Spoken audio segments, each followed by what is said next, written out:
Morning dear students, today we are learning सृष्टि हिंदी पाठमाला कक्षा 5 page number 93। Okay dear students, आज हम कौन सा पाठ पढ़ेंगे? पाठ 17। क्या नाम है हमारे पाठ का? Isaac Newton. Okay dear students, आपको पता है न्यूटन कौन है? न्यूटन एक वैज्ञानिक है और ये उनका पूरा नाम है आइजक न्यूटन।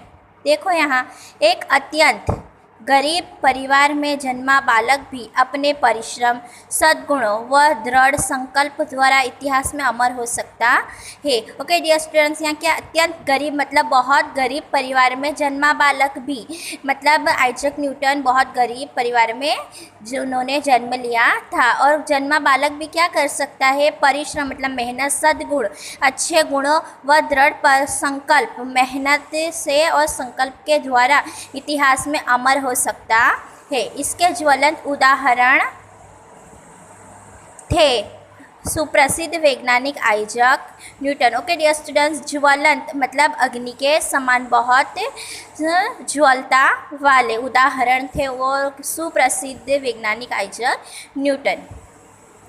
बच्चों, आपको विज्ञान विषय के द्वारा यह ज्ञात हो गया होगा कि पृथ्वी प्रत्येक चीज़ को अपनी ओर खींचती है। ओके डियर स्टूडेंट्स, यहाँ में क्या कहा गया? किस विषय के बारे में? विज्ञान मीन्स साइंस विषय के द्वारा यह ज्ञात मतलब हमें यह जानकारी मिल ही गई होगी कि पृथ्वी जो हमारा अर्थ है, ओके डियर स्टूडेंट्स, वो क्या करता है? चीज़ों को अपनी ओर खींचता है, अट्रैक्ट करता है अपनी ओर। पृथ्वी के पास एक शक्ति है जिसके कारण पृथ्वी किसी भी चीज़ को अपनी ओर खींचती है। क्या कहा गया कि पृथ्वी के पास अपनी एक शक्ति है और वो शक्ति से क्या करती है? वो कोई भी चीज़ को अपनी ओर खींचती है। जिस तरह अगर हम बॉल को ऐसे उछालेंगे तो बॉल डायरेक्ट ऊपर नहीं जाता, बराबर बॉल नीचे आता है तो वो किस तरह आता है? वो नीचे आता है, तो उसे पृथ्वी अपनी ओर खींचती है। इसे हम क्या कहते हैं? गुरुत्वाकर्षण बल कहते हैं। आपको यह ज्ञात है कि इस शक्ति की खोज सबसे पहले किसने की? क्या कहा गया कि आपको यह ज्ञात, आपको यह जानकारी है कि इस शक्ति की खोज सबसे पहले किसने की? उस वैज्ञानिक का नाम था आइजक न्यूटन। ओके, इस शक्ति की गुरुत्वाकर्षण जो बल था उसकी खोज किसने की थी? आइजक न्यूटन ने की थी। न्यूटन ने सबसे पहले इस बात का पता लगाया और उसे वैज्ञानिक आधार दिया। ओके डियर स्टूडेंट्स, न्यूटन ने सबसे पहले इस बात का पता लगाया कि पृथ्वी अपनी और चीज़ों को खींचती है तो उसे क्या कहते हैं? उसे गुरुत्वाकर्षण बल कहते हैं। और उसे क्या आधार दिया? वैज्ञानिक आधार दिया, मतलब उसे साइंस का रूप बताया। न्यूटन ने और भी कई कई खोजें की, मीन्स न्यूटन ने और भी कई खोजें की, उसने और भी बहुत सब चीज़ों की जानकारी ली, बहुत सब उसने खोजा।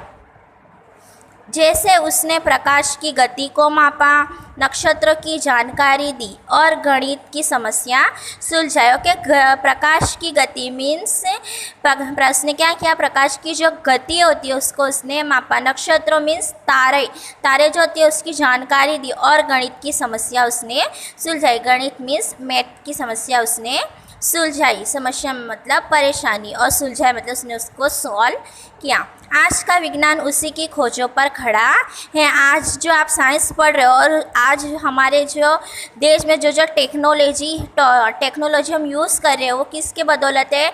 विज्ञान की खोजों पर खड़ा है, जो किसने ढूंढी थी? आइजक न्यूटन ने। विज्ञान के अधिकतर नियम न्यूटन के बनाए हुए है। ओके डियर स्टूडेंट्स, विज्ञान के जो अधिकतर ज़्यादा से ज़्यादा जो नियम है तो किसके बनाए हुए हैं? न्यूटन के बनाए हुए हैं। विज्ञान जगत न्यूटन का सदैव ऋणी रहेगा। ऋणी मीन्स आभारी रहेगा। विज्ञान जो जगत है वो न्यूटन का क्या रहेगा? सदैव मतलब हमेशा आभारी रहेगा।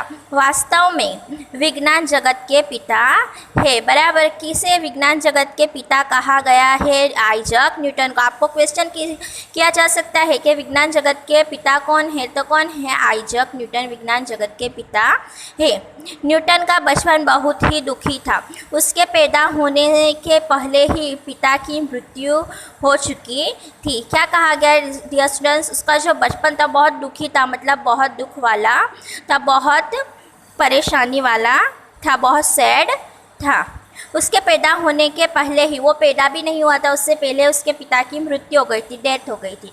घर में वह था और उसकी माँ। कौन थी? घर में दो ही थे, वो और उसकी माँ।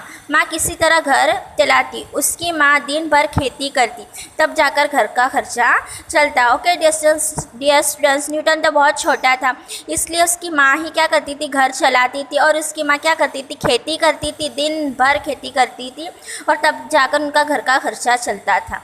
न्यूटन के भविष्य को ध्यान में रखते हुए माँ ने एक पादरी से दोबारा शादी कर ली। तब से पादरी पिता ने न्यूटन की पढ़ाई लिखाई की जिम्मेदारी अपने कंधे पर ले ली। ओके डियर स्टूडेंट्स, तब उसकी माँ ने क्या किया कि दोबारा शादी कर ली। ओके, पहली जो शादी की थी तो उसके पिता की क्या हो गई थी? मृत्यु हो गई थी। तो उसने एक पादरी से दोबारा शादी कर ली, और पादरी पिता ने ही न्यूटन की पढ़ाई लिखाई की जिम्मेदारी अपने कंधे पर ले ली। मतलब न्यूटन की जो पढ़ाई लिखाई की जिम्मेदारी थी वो अपने ऊपर उन्होंने ले ली, वो सारा खर्चा वही उठाते थे, उसकी माँ को काम नहीं करना पड़ता था।